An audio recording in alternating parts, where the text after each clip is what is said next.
I don't know if you've ever seen those Zillow Gone Wild photos on the internet. I honestly really want to do like a whole segment on YouTube for them because we should. it's crazy. It is. Like, I can't believe some of the photos that I see out there. I mean, iPhone photos. Can I just say that my photographer charges me $139 for unlimited professional photos of a home? There's no excuse. That's it. There's just no $139. excuse.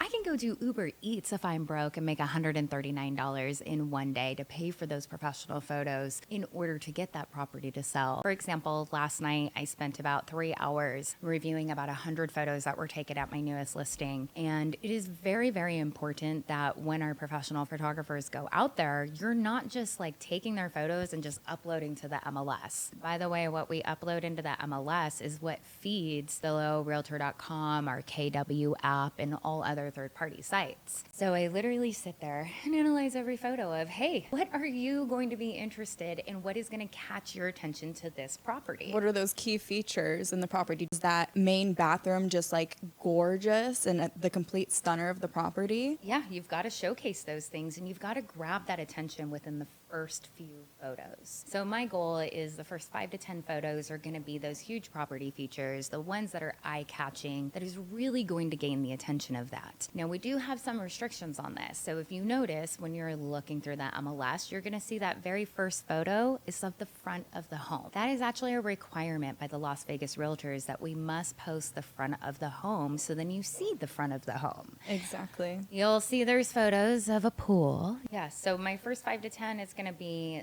the front of the house, key features, you know, that kitchen, primary bedroom, something in the backyard, and then exactly that. And I said, you know, I was like, that's my goal as a listing agent, because as a buyer's agent, it is very frustrating when my buyer and I walk into a property and we're like, wow, this doesn't look anything like the photos. Not only your time, but the seller's time, the seller's listing agent's time, and the buyer's time, because everything wasn't represented correctly. Exactly. So always make sure when you're interviewing agents, even when you're interviewing us, you need to ask that question. What do you do with our listing photos? How do you pick out what photos are going to best represent my home? And then maybe you didn't know that so much went into just picking a photo for your home. Hours of work, guys. And